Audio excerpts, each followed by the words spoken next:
देखिए, मकौले के हम लोग सारे संतान हैं।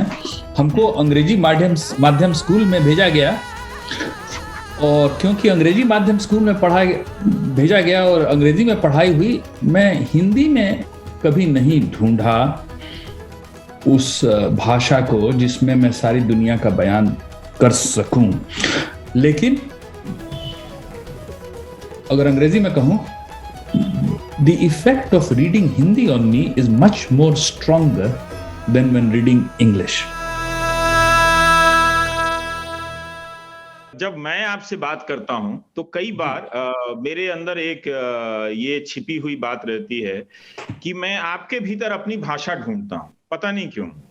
और शायद इसलिए कि आप भोजपुरी जानते हैं, इसलिए कि आप हिंदी जानते हैं, और इसलिए कि आप अंग्रेजी जानते हैं और मैं नहीं जानता हूं। लेकिन मैं आपके भीतर भाषा ढूंढता हूं अपनी, कि आप मेरी वाली भाषा कहाँ कहाँ बोल रहे हैं अपनी किताबों में।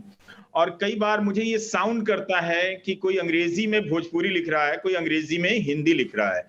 जैसे ही लिखते हुए आप एकदम से धड़ाम से आलोक धनवा पर आ जाते हैं, महाश्वेता देवी पर आ जाते हैं, या दुष्यंत कुमार पर आ जाते हैं, और आपकी राइटिंग्स के रीडर्स जो हैं वो ग्लोबल रीडर हैं, और आप बहुत ज्यादा इटैलिक की भी चिंता नहीं करते हैं, और वो वहां पर मौजूद है। भाषा से ही अब मेरा एक सवाल है कि एक जगह आप लिख रहे हैं कि मुझे लैंग्वेज लैंग्वेज लैंग्वेज चाहिए, जगहों के नाम, भावनाओं और लोगों के नाम को सही सही लिख देने के लिए।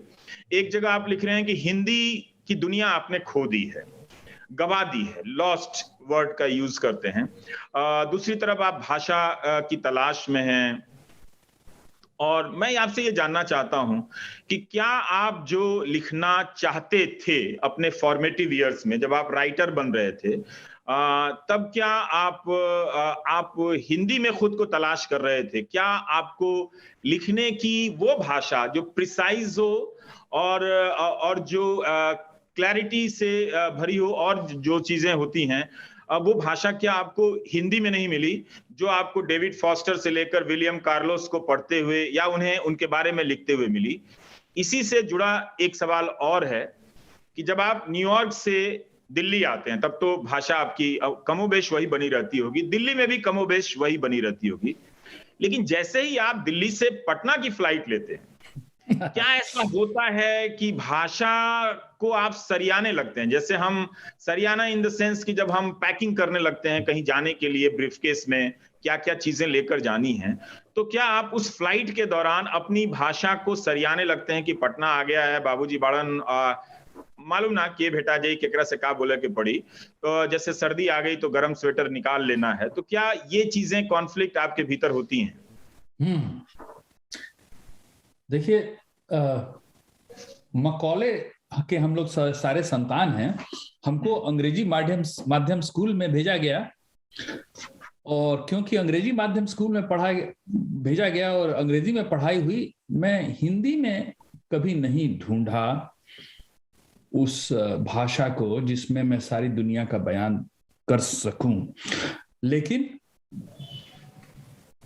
अगर अंग्रेजी में कहूं, the effect of reading Hindi on me is much more stronger than when reading English. English, अंग्रेजी वाले लेखकों को पढ़ते हुए ये मैं कभी कभी पहचान पाता हूं कि हाँ, ये दुनिया बयान कर रहे हैं। लेकिन मुझे कभी ये नहीं लगता है कि एक इंटीमेट सी फीलिंग कि भाई जो मेरा पास्ट है और जो मेरा प्रेजेंट है, सबको ये पहचान कर ये आदमी मेरी से बातें कर रहा है, वो हिंदी में ही मिलता है बॉस। इसलिए हम कह रहे हैं कि that is why I feel it as a loss.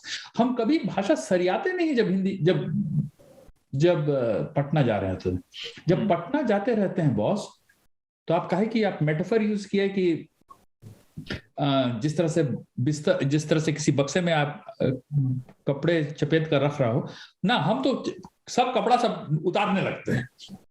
जब पटना जैसे जा रहे हैं तो लगता है कि अब तो हम किसी तरह फक्कड़ भाषा में बतिया सकते हैं। जिस तरह मैंने है ना ये हो उससे स्टार्ट हुआ, और क्या हाल है, मैंने हमको लगता है कि जैसे कि किसी दुकान में भी गए तो मेरी आवाज जरा उठ जाती है, बुझ रहे हैं।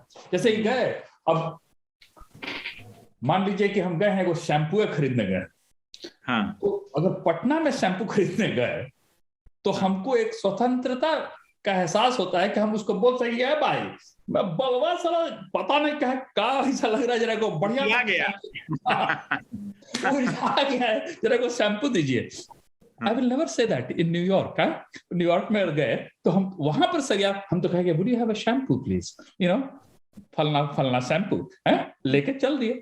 तो हमको लगता है कि एक तरह से a liberation that is experienced in one's native tongue and in one's native place, वो वही होता है जब हम पटना लौटते हैं। बाकी जगह तो जरा कॉमा फुल स्टॉप के साथ बोलते हैं और हाइफन पैरेंथेसिस सब आ जाता है, और वही होता है जब हम न्यूयॉर्क में होते हैं। If you've enjoyed the conversation that you just heard, do subscribe to our channel for much more.